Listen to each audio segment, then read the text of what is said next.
Welcome to another edition of CHP Talks. We are here today with Judi Johnston Vankevich, and we are going to be talking about manners, and we're going to be talking about keys for building a Christian worldview, and especially we're going to be focusing on the next generation and what we can do to equip them and inspire them to be involved in Canadian politics and be good Christians.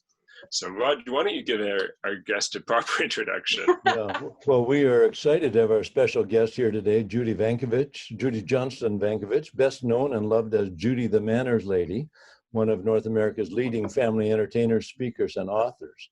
You may have seen Judy on CTV, Canada AM, Good Morning America, or on the cover of the Toronto Star, the Boston Globe, Christian Science Monitor, or the Vancouver Sun, or heard her on Focus on the Family, or even CBC Radio. Judy is the founder and CEO of the Manners Club and Life Skills International and the executive director of the nonprofit Civility Project.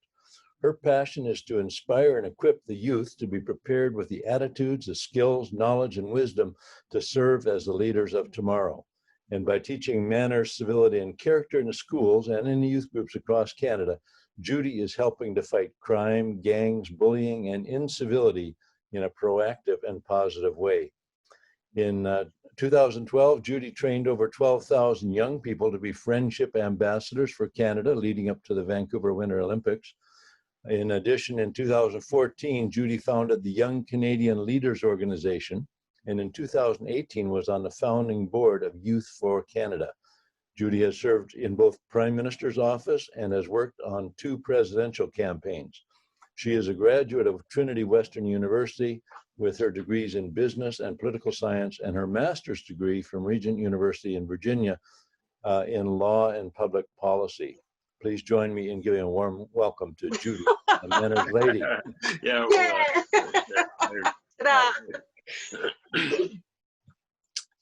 Well, where do you want to begin? What are you up to today? What are you up to in the next couple of days? Well, this has been quite a journey. 2020 has been quite a year, Peter. And one of the exciting things for me is, well, I've loved family time with my family. That's actually been very precious. My son came home. He was working as a member of parliament in Governor Genius's office in Ottawa. He came home early because the Prime Minister shut down Parliament. My other son, Zuri, he came home from California early. So we had wonderful family time, lots of that Monopoly deal game. So that was fun. But coming forward, we are launching, very exciting, thank you for asking, the new campaign for kindness.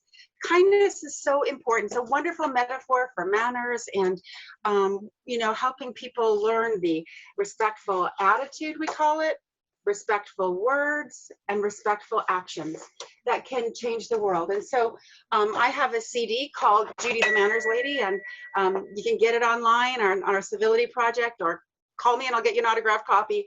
But 13 songs teaching basically all the stuff that we as parents and grandparents want our children to know, that they have to know in a civil society, that you have to know the concept of the golden rule. What? Treat others the way you want to be treated. So we made that into a rap, If you want to be really cool, then you got to know the golden rule. The 5 fabulous phrases that can change the world. How to say hi in 12 languages. For me, it was a hobby at a Toronto Maple Leafs game.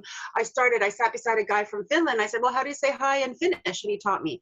Well, then my church was half Portuguese in Streetsville, Mississauga, so I went to Portuguese class. So now I can say hi in 45 languages. And that opened so many doors. Like I remember our mayor calling me, Judy, I'm speaking at a convention. How do you say hi in these languages, right? So I would coach politicians in multicultural outreach. So this is one of the favorite songs on my CD is The Bad Manners Monsters. So we've written an allegory called The Bad Manners Monsters and the Kindness Keys. And these children, Zach and Zoe, they're bad manners busters, and they help the mayor and police chief capture the monsters that have gotten loose in their town. They recognize that they're causing chaos. The mayor and police chief don't know what to do. And Zach and Zoe said, Mr. Mayor, we can help you. Your town has allowed these monsters in when they're little, and they got bigger and bigger and have taken over. You need to use these 3 kindness keys. So they made copies of the kindness keys for everybody in town. And they were able to capture Grouchy Rouchy, Messy Bessie, Whiny Rhino, Grabba Jabba, Slobberoo, and Wiggly Jiggly. See, there's Grouchy Rouchy being a bully, you know, causing, influencing. And, you know, it's kind of an allegory for an old-fashioned word that I learned as a child called sin. You know, and the Bible says, take every thought captive unto Jesus Christ. We have to capture the monsters that are invading our community. So this is a great little allegory, kind of like C.S. Lewis. I wouldn't be so presumptuous to say that, but in that vein, to help children understand important concepts of citizenship, of self-government, self-control. And, you know, there's like every one of us have an external policeman and an internal policeman. And I would rather be governed by the internal policeman in my heart, where I choose to do the right thing and I resist stealing something, or I resist beating up somebody, because I've learned self-control, one of the fruit of the Spirit. I would rather be controlled by my internal policeman than by the external policeman. Our society, I don't know about you guys, but I really don't want a police officer on every corner to be my external policeman. No, our society was designed for people that have self-control and are self-governing. And that's a concept that is not being taught in our schools or in our churches. And, you know, as far as helping children understand biblical citizenship, which is common sense citizenship, you know, it all comes from here. This is a beautiful Bible that my mother and father gave me years ago. And you know, if you want to make it even simpler, get the Message. It's easier to read. But this book is full. The Bible talks over and over and over again about the need for biblical citizenship. When the righteous are in rule, the people rejoice. Right. But when the wicked rule, the people groan. Blessed is the nation whose God is the Lord, right? Even engraved in the House of Commons, as you walk into the House of Commons, maybe it's over the House of Commons, it says, you know, he shall have dominion from sea to sea. How fantastic. Psalm 72:8. In fact, parents, if you're listening to this, grandparents, teach your children the foundational documents, the foundational scriptures that this country was founded on. You know, yes, it is founded on Judeo-Christian values, and you don't have to be a Jew or Christian to have Judeo-Christian values, but you can't rewrite history. And there are people that are trying to, it's even engraved into stone in our parliament buildings. Over the Senate, it says, give wisdom to thy kings, O God. And I would encourage everyone to get a copy of Lynette Blado's books and training. She has outstanding webinars. And maybe we can give Lynette's website later on Biblical Christian Roots, I think it's called. Yes, we've had her on this show before as well. And Lynette and Tim are brilliant, and I'm grateful for them. And his father as well, Tim's father. And we need to be intentional in filling our children's hearts with truth. First of all, little children love facts. They love facts. Make the flashcards. Learn, like look at Rod. You've got the provinces. Make games out of that. Look at the map behind you, Rod. Make games. They should know the facts, the capitals. They should know the provinces. They should know the geography. Then go to the next level. Who is the current premier? Who's the mayor of these capital cities? They love facts, and make it games. Then, you know, they need facts about how the political parties work. Right? How does Canada work? How does someone get to be prime minister? Where did our member of parliament come from? I thought he worked at ICBC, the insurance agency. How did he get from there to becoming an honored member of parliament? We don't know the process. And the average, oh my goodness, we just had a leadership race. Canada had one within the Conservative Party. And we had two godly, courageous people running. And I know all these youth pastors, you know, are praying for Canada. And yet, let's get up off our knees and onto our feet and help good people get elected. How do we do that? Okay, so number one, first of all, within your family, and can I share this, Rod? I would love to share we started the Young Citizens Club, the Young Canadian Leaders Organization, and now Youth for Canada. We want young people to be engaged. Young people love a project. They don't want to be treated like babies. Treat them like young adults. They're going to be paying taxes very soon. If they're working at McDonald's, they're already paying the salaries of these people. And so have them research who you would like to hire and fire to represent you. So number one, as a family, I would love to encourage your family as grandparents, talk about what's going on in the country. Talk about what your family values are. What is important to you as a Christian family, or if you're a Sikh family or Muslim family, what are your values? Do you think that a baby in a mother's tummy is actually a human and deserves human rights and is a little baby Canadian that hasn't come out yet? And my son did a speech in grade 8 on this issue, and without quoting any scripture or anything religious, he just argued that a baby's a baby. A car is a car in my garage.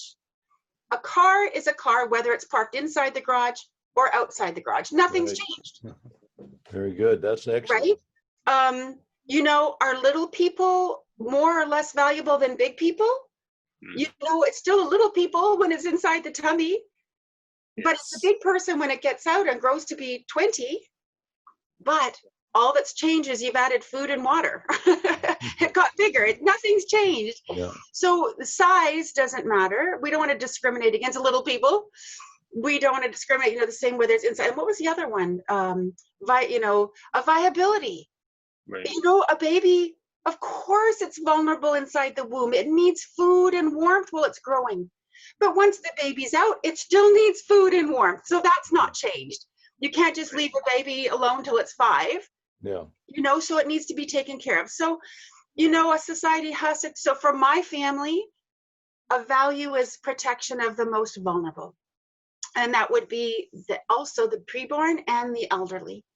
And my mother just passed away and went home to be with the Lord. And what a beautiful time to be with my mom, with 15 grandchildren around my mom there in Oakville, worshiping God together in her beautiful living room, Lincoln on the guitar, the grand piano, kids singing, my daughter and my nieces putting makeup on mom and doing her hair and praying with her.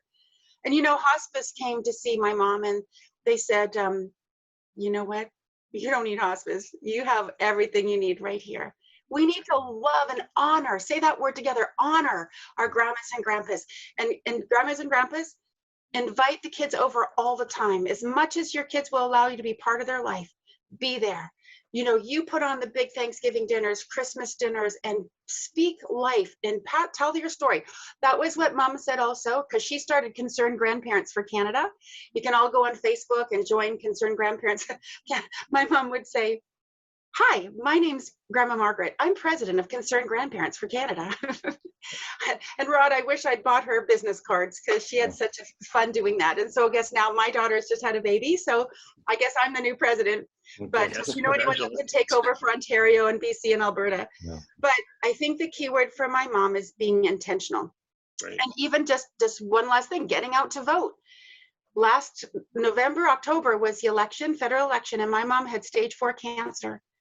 And my sister and her friend, we all took her over to the voting booth in Oakville, and she collapsed at the voting station at the where she was signing in. And guess what?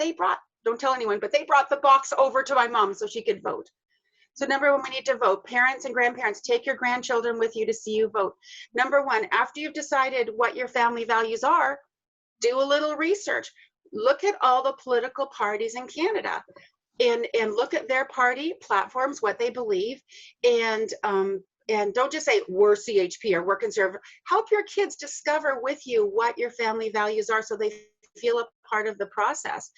And explain, you know, the linear system over here is 100% government, like communism, but 0% government is anarchy. We have to have some level of government, and God ordained government. And so how much government involvement in our life do we want? Let's look at the book of Romans. The book of Romans says, what is the role of government? To encourage good and punish wrongdoers. Right. It is not the role of government to be the do-gooder. Right. Who did God say should be taking care of the widows and orphans? Us. Yeah. Yes. And it was Tommy Douglas that said, isn't it great how much good our church is doing for the poor and the needy? Can you imagine how much more good that we could do if the government took it over? Right? So as a Baptist minister, I don't think Tommy Douglas was evil. He just had a wrong understanding of jurisdiction.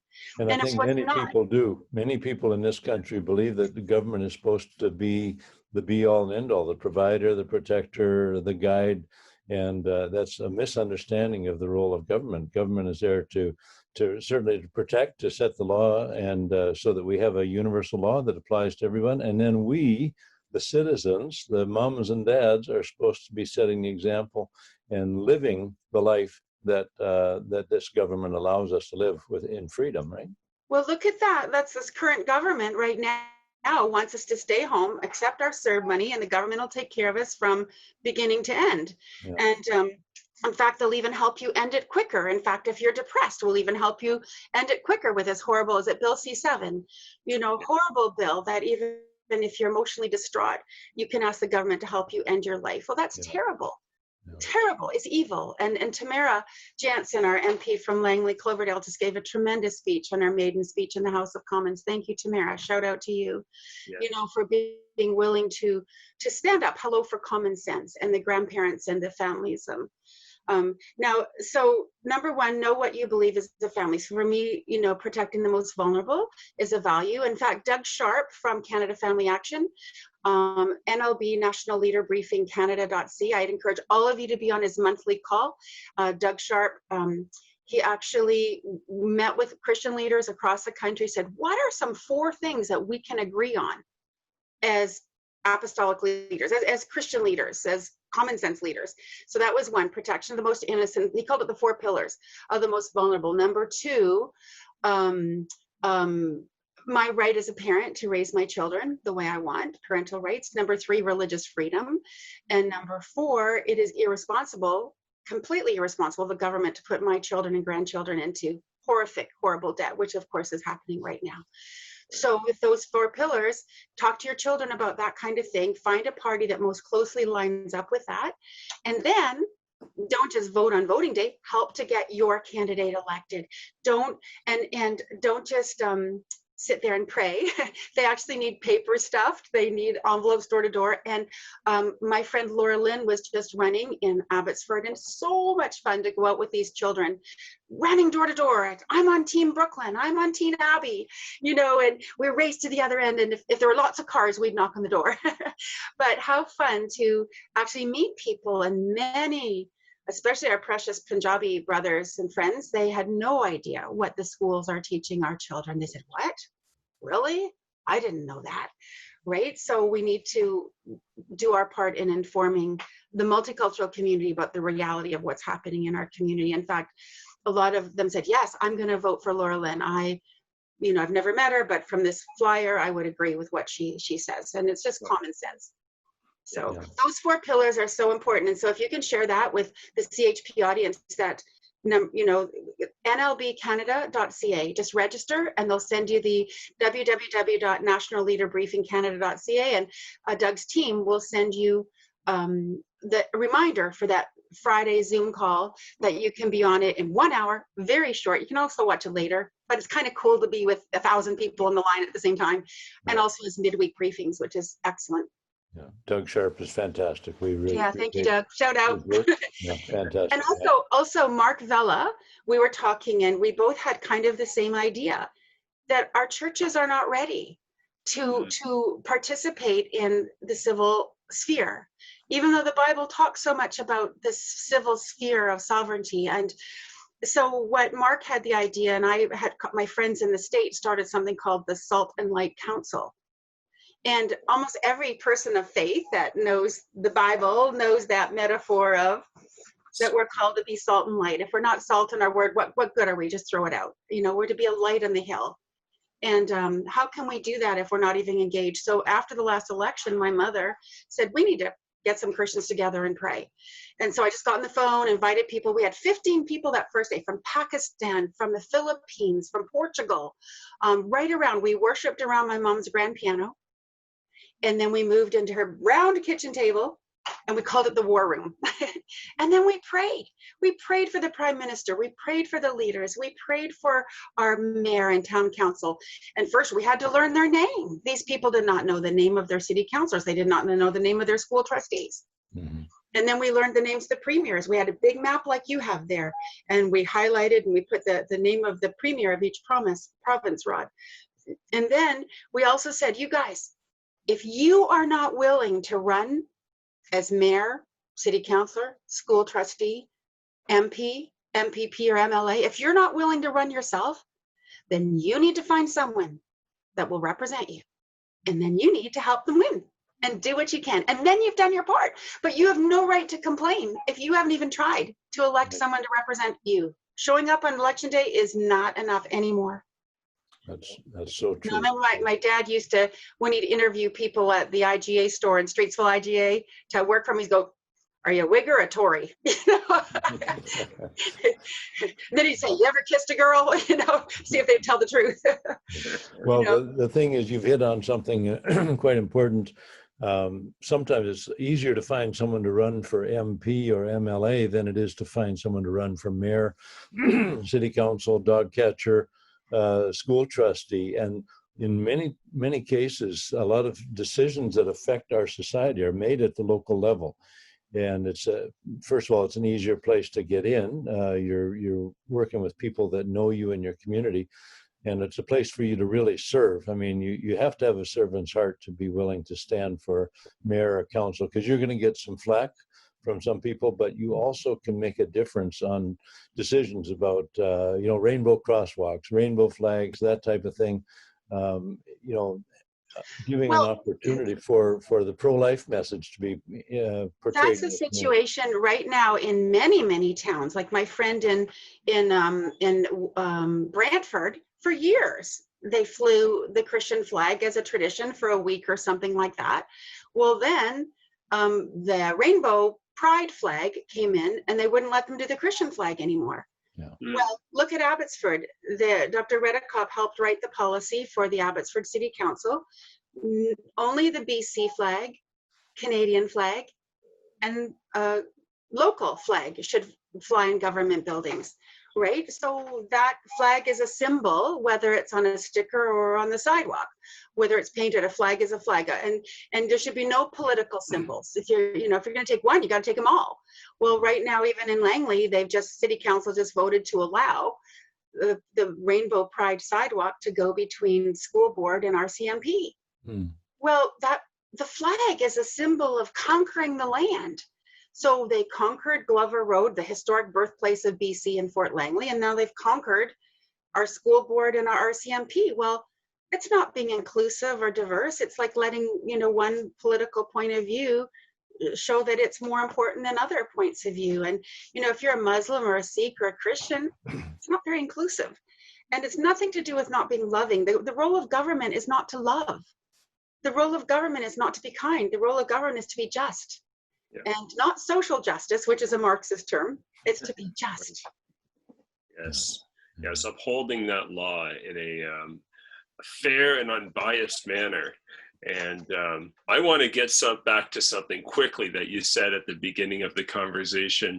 All of those little monsters that were led into the town. When you were talking about that, I was thinking about the House of Commons. I was thinking about question period, and I was thinking, what would it take to get our elected representatives to learn some manners?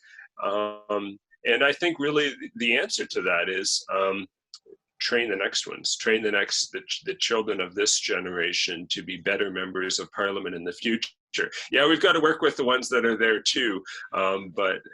Well, I think one thing that we really have to teach our children, yes, manners, but yes, it's okay to have a different opinion than somebody else, right? They're like, if you don't agree with somebody, it doesn't mean you hate them, right? I think people have confused disagreement with hate, and our kids are being afraid to speak up because they have a different opinion on certain issues in the classroom, whether it's global roaming, whether it's, the LGBTQ, whether it's okay to have a different opinion, but this cancel culture, enough, right? We are supposed to have free speech in Canada. Where is it, right? And going back to civility, I wrote for my master's thesis I wrote it on Dr. Robert N. Thompson, who was my professor at Trinity Western. He kind of took me under his wing, and this was his book on the House of Minorities. He also has an outstanding book called Canada Can Now Adopt a Model Constitution, which is very important, that he wrote with constitutional scholar Cleon Skousen. He also wrote a book called Common Sense for Canadians. Wouldn't you agree that's what's missing? Yes, amen. You can call yourself the Common Sense Heritage Party. You know, maybe you can call yourself the Canadian Heritage Party. Your party is common sense. And look at this whole manners thing. Where did manners come from? Who invented manners? That's the question. God did. And where did manners come from? Manners, an old-fashioned word, is called common courtesy. Where did common courtesy come from? It's kind of common sense. Where did common sense from? It came from something called common law. And common law is actually the foundation of our freedoms in Canada. Going back to 1215, King John and the Magna Carta. What is that based on? The Decalogue. And do you know the average Canadian does not even know what the Decalogue is? Right. And I'll say to them, well, Deca, you're in a decathlon. How many events? 10. Log means law. Can you think of 10 really important laws maybe out there? Oh, the 10 Commandments. They don't know. Nobody's told them that Canada was based on the Decalogue, our foundation, you know, and common law was so common, it wasn't even written down. Common law is so common, it was written in people's hearts. People just knew lying was wrong, killing was wrong. It's wrong to have an affair on your spouse. It's wrong to lie, steal, cheat, kill. Even kill with your eyes is mean, right? It's wrong. Yeah. Kill with words is wrong, killing. And so, you know, the Decalogue is so foundational for a civil society. It's called the 10 Commandments. When I was little in Ontario, Ray Underhill Public School, we had the words to O Canada over the doorway. We also had the 10 Commandments. Where'd they go? Who got rid of it? The Lord's Prayer in British Columbia. Do you know how many people it took for an activist to get rid of the Lord's Prayer in British Columbia? Oh my. One person complaining. Wasn't even a kid, was an adult. So where are we? Why are we not defending our heritage? Because I read a book, I picked it up when I was in London at a secondhand bookstore, but it said, can Europe be Europe with different people in it? That a different worldview is what it's saying, different worldview. And you know, we know that whether you're from whatever country in the world you're from, and I've been speaking in Pakistan the last 7 months, in India and the Philippines on Zoom, and preaching and doing my Manners Lady concerts. It's been thrilling, and I'm starting in China actually next month. But people are freest under a Judeo-Christian, so you can practice your faith freely the most under a biblical worldview of government. And no other system of worldview have you the same type of freedoms than you do under a biblical. That's why people are flocking to Canada, flocking to London, England, flocking to America and Australia, because and New Zealand, these 5 countries were all based on British common law. Our grandmother, our mother country, common law. And so that's my vision as the Manners Lady, is to teach these common sense principles of courtesy and kindness. And the best thing is, I make it fun. So, Judy, how do people get a hold of you if they want to have you help them in their community with their youth group? How do they reach you? Oh, yes. So I'm just Judi Vankevich, Judi Johnston Vankevich on Facebook. Send me a note. judyvankevich@gmail.com. That works. You know, I'm here in Vancouver, back and forth to Toronto a lot because that's where the rest of my family is. But parents and grandparents, if I could just encourage you to be intentional in your church. The other thing that I would encourage you to do is have some type of civic action group in your church. Mark Vella and Doug Sharp developed something called Civic Action Committees. Also, you can go to saltandlightcouncil.org, I think, in the States, and do your own. Just do your own and say, Pastor, and you don't have time to keep up with all the stuff going on in Canada and the world. Could we, as a small group, have a Bible study and research around Canada issues and find out for you what's going on that affects people of faith in our church? And then we will report into the congregation once a month and give an update report to our congregation on what's going on in our community, in our province, and in our city and in the world. And I think most pastors wouldn't they be receptive to help? And the pastor can do it, he's responsible before God with what he does with the information, or the committee, if he's feels a trusted part of the community, can make a PowerPoint presentation for 5 minutes once a month at church. But I would encourage you, contact Doug Sharp at National Leader Briefing. How do we start a civic action committee, or call it Salt and Light? I like the word Salt and Light committee. Also, know your history. We mentioned earlier, I can't remember who started this, but pick up this series on the Christians. Know who we are as Christians. Know our history. It's absolutely thrilling. This one happens to be the 20th century, the high tide and the turn. That's But Ted Ted, have you seen Byfield. this series? Ted Byfield, I think, put that Yes, on. Byfield series, yeah. Ted Byfield, thank you. You're brilliant. You're brilliant. Thank you for what you've done in preserving our history. The other thing is, the National House of Prayer, the National Prayer Breakfast. And if I could just share with something that my friend Don Page sent me. Many of you know Don Page. He was one of the leading statesmen in the House in Parliament. He was a speechwriter for Joe Clark and External Affairs. But he said, Judy, I want you to know this song. This song was written for the National Prayer Breakfast in 1986 by a public school teacher in Surrey, Marlise, I think her name was. But listen to the words. It says, maybe I could sing it. Would that be okay? Go ahead. May this land be one dominion, reaching forth from sea to sea, under God's divine protection, under his authority. Grant our leaders godly wisdom as they rule with righteousness. May the Lord's inspired vision they possess. Now listen to the words of the second verse. I would be a true disciple, called to serve and called to pray, to fulfill God's will and purpose in this nation for this day. I will raise his righteous standard and declare his sovereignty, for the Lord shall have dominion, sea to sea. Very nice. Beautiful. Beautiful. And you know what? If I can get you the words and music, please share that with your congregations, with your community.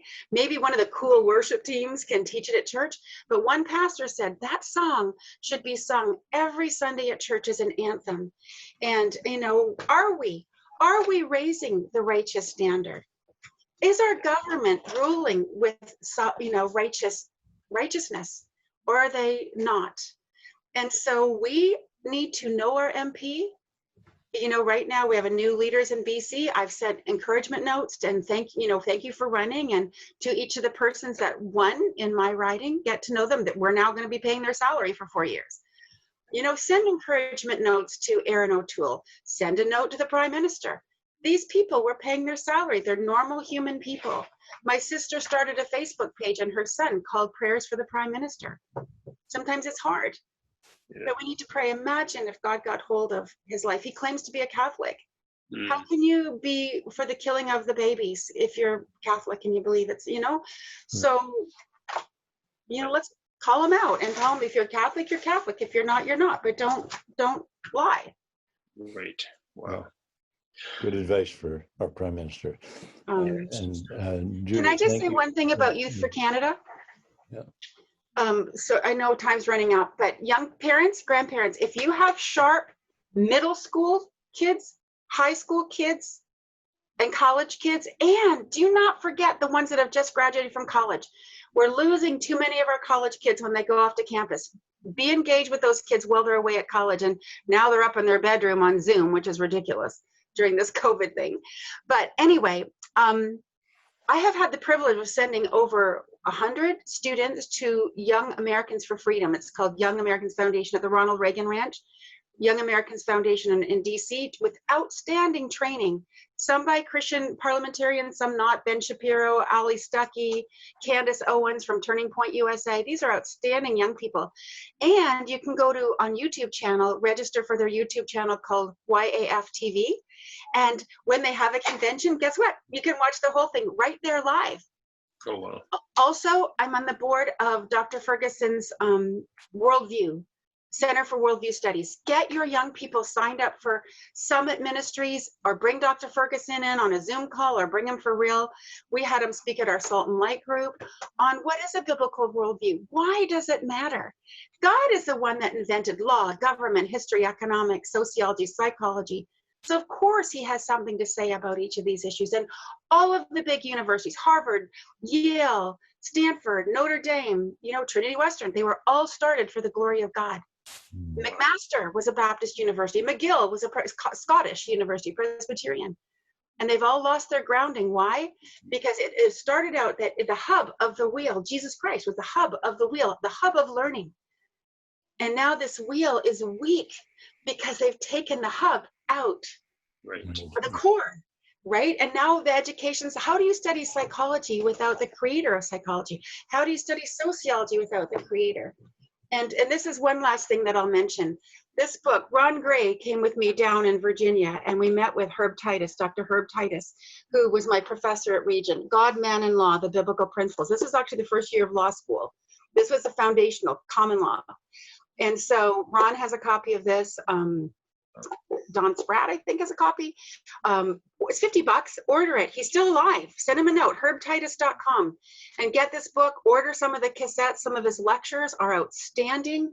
We've got to be equipping our young people in law, and get them to, for example, my son went as a youth delegate to the youth parliament in British Columbia. So he got to be Minister of Finance over Christmas, over New Year's at the BC Parliament. We've got to giving our kids these experiences. Sponsor them. If it costs $300, sponsor them.